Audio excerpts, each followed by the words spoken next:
Bonjour, c'est Lionel le baladeur au fil de l'eau. Je vous emmène aujourd'hui sur une seconde balade sur la vallée de la Juine. Nous y verrons des plateaux agricoles, des forêts et des jolis villages. Et surtout une Juine bien aménagée mais préservée. Bonne découverte! Notre itinéraire commence à Oromois-la-Rivière, pour passer ensuite dans la base de loisirs d'Étampes ou île d'Étampes.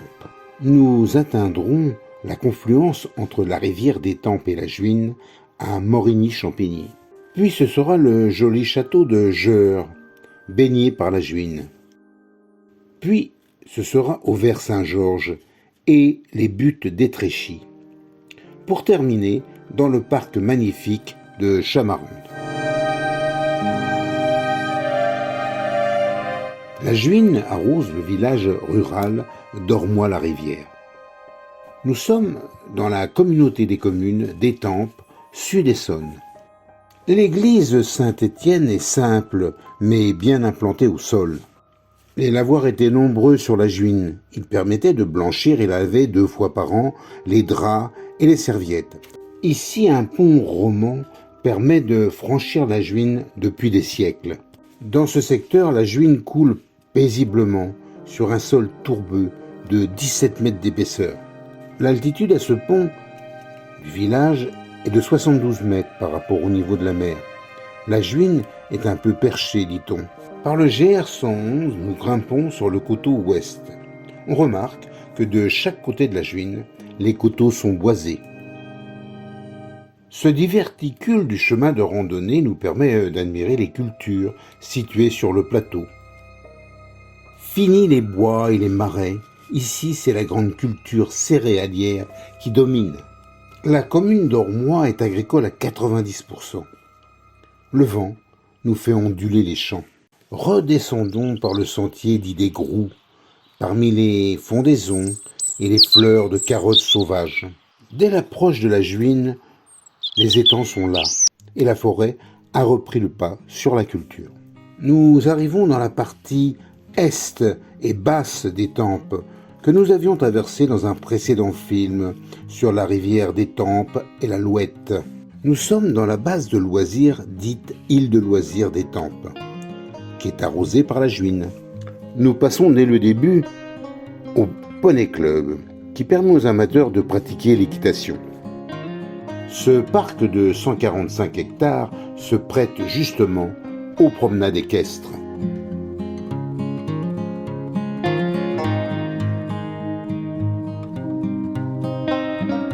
Dans l'île de loisirs, la Juine se divise en 2 pour donner un bras nommé le Juinetot. Ce bras irrigue l'île de loisirs, faisant un diverticule à la rivière. La Juine, de son côté, coule paisiblement. Elle est à peu près au milieu de son parcours de 52 km.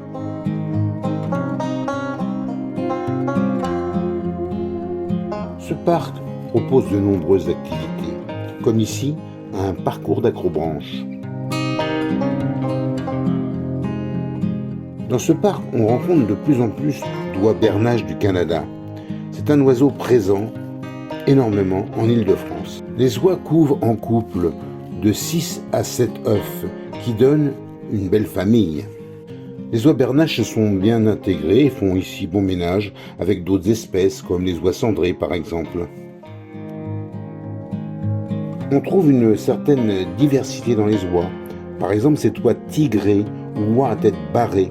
C'est une oie migratrice qui nous vient de l'Himalaya.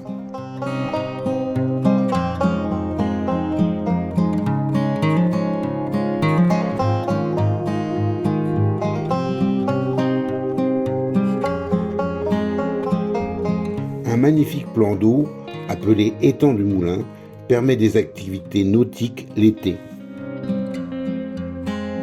Le cygne noir, lui, nous arrive de l'Australie. Il a été introduit en Europe comme oiseau d'agrément et d'ornement au XIXe siècle. Tiens, un héron cendré à l'affût.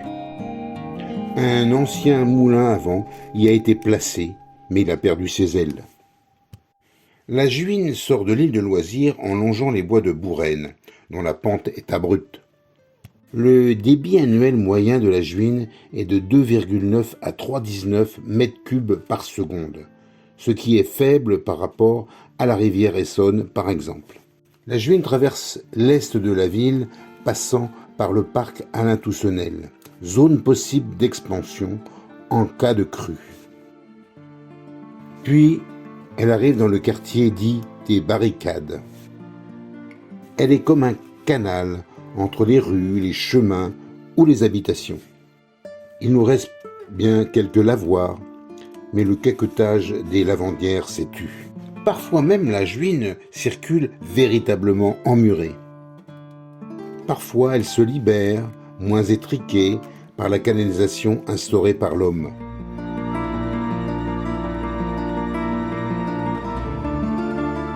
Elle va enfin quitter la ville des temples dans un secteur où des jardins ouvriers ont pris la place d'un ancien château devenu maison de retraite. Nous voici arrivés dans la ville de Morigny-Champigny. Au centre-ville, un parc a été créé sur les vestiges d'une abbaye bénédictine du XIe siècle. Ce parc voisin du château a été légué par le comte de Saint-Périer à la commune. Le centre-ville a un certain charme et il présente notamment des maisons néo-normandes du XIXe siècle. La mairie est installée dans une ancienne ferme fortifiée datant du XVIe siècle. L'église proche du parc, église à tourelle octogonale, a été bâtie au XVe siècle. On peut observer en passant que, comme tant de villes, la vallée n'échappe pas à la pression foncière par la création de nouveaux lotissements. La Juine, après le parc de Morigny, atteint le secteur du moulin de Valnaz. Mais ce moulin a été complètement transformé en logement. La Juine s'engouffre dans une canalisation sous la route avec force.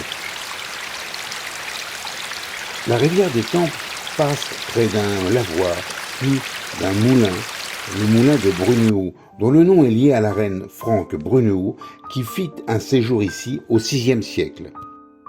Cette rivière des Tempes, qui est la continuité de la Chalouette et de la Louette, nous arrive ici, à Morigny-Champigny. Le château de Brunehaut est proche de la confluence. C'est devenu un centre de formation professionnelle.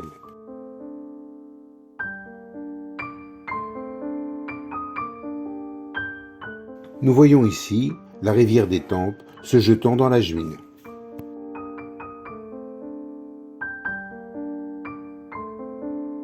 Puis, quittant la ville, nous grimpons par le Gers de Pays sur le plateau Est. Au Stampien, il y a 30 millions d'années, la mer a déposé une importante couche de sable que l'on voit dès que l'on grimpe un peu.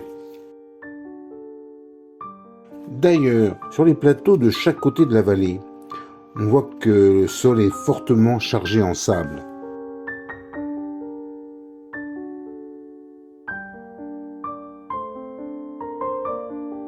Nous sommes toujours dans la culture céréalière. Dans ces lieux, on a fait des fouilles dans des carrières appelées carrières du Mississippi, où on a trouvé notamment des dents de requin situées entre moins 34 et moins 28 millions d'années.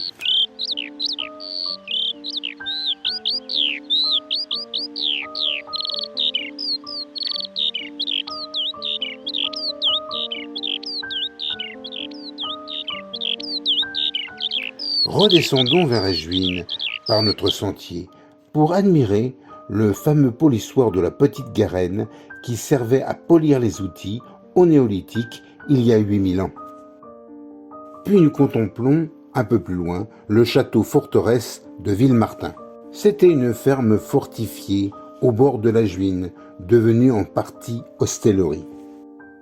Le chemin est coupé à Villemartin. On franchit la Juine à ses risques et périls.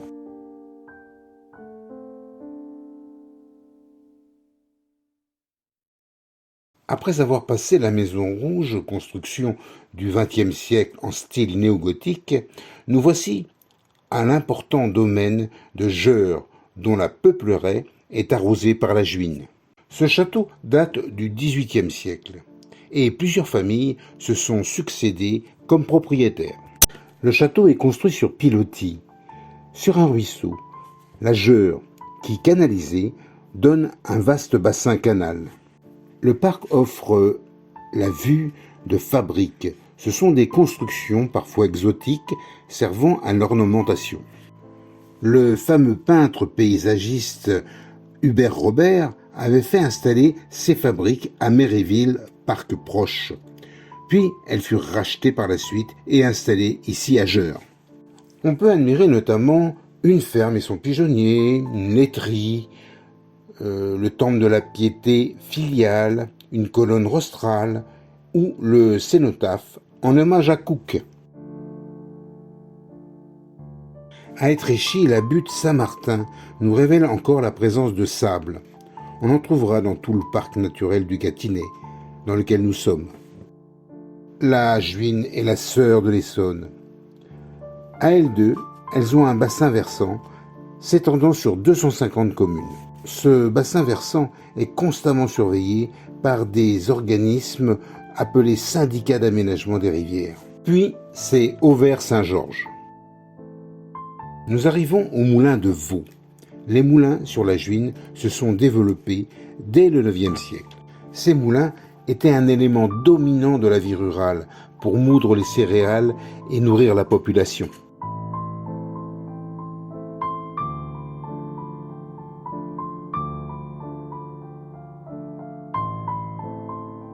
Le moulin de Vaux est à proximité d'un très vieux pont du XVIIe siècle.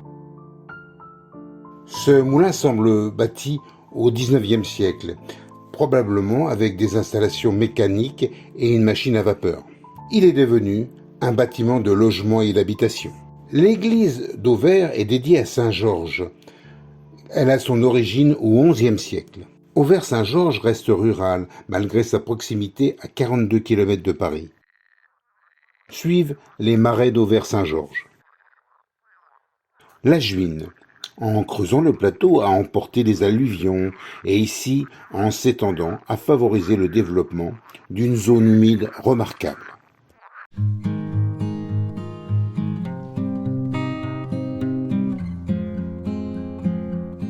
Passons voir le site des Sablons. À Auvers-Saint-Georges, le Conservatoire départemental des espaces naturels sensibles a aménagé des verrières protégeant des coupes géologiques où l'on peut observer divers fossiles déposés par la mer.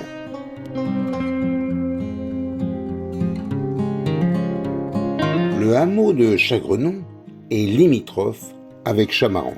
On y trouvait un moulin qui a été reconverti en hébergement touristique. Notre périple va se terminer à Chamarande, joli village du parc du Gâtinais. L'église de Chamarande est dédiée à Saint Quentin. Elle date du XIIe siècle. Ce petit bourg de 1100 habitants a un centre-ville charmant, avec un petit lavoir. Le village est le siège d'un remarquable domaine, qui est une propriété départementale. Le château date du XVIIe siècle et a été remanié dans les siècles suivants. L'ensemble constitue un patrimoine remarquable avec douves, communs, pavillons, orangeries, grilles, etc.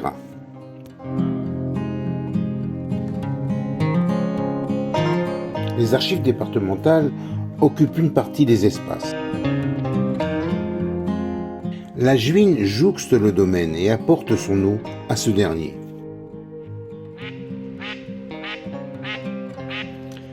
Des canaux captent l'eau de la Juine et ont permis la création d'un étang central avec une île. Le grand étang accueille toute l'année de nombreuses espèces d'oiseaux, colverts, foulques, bergeronnettes. Un marais avec des roselières, des cirses, des rennes des prés ou des iris, etc. est un joyau de biodiversité. Ce domaine a été en partie sauvé et restauré dans les années 1960 par Auguste Mion. C'est sur ces images du château, rencontre du présent et du passé, que nous nous quittons. Si cette petite promenade découverte vous a plu, n'hésitez pas à mettre un like sur la vidéo YouTube. À bientôt pour le 3e volet sur la Juine.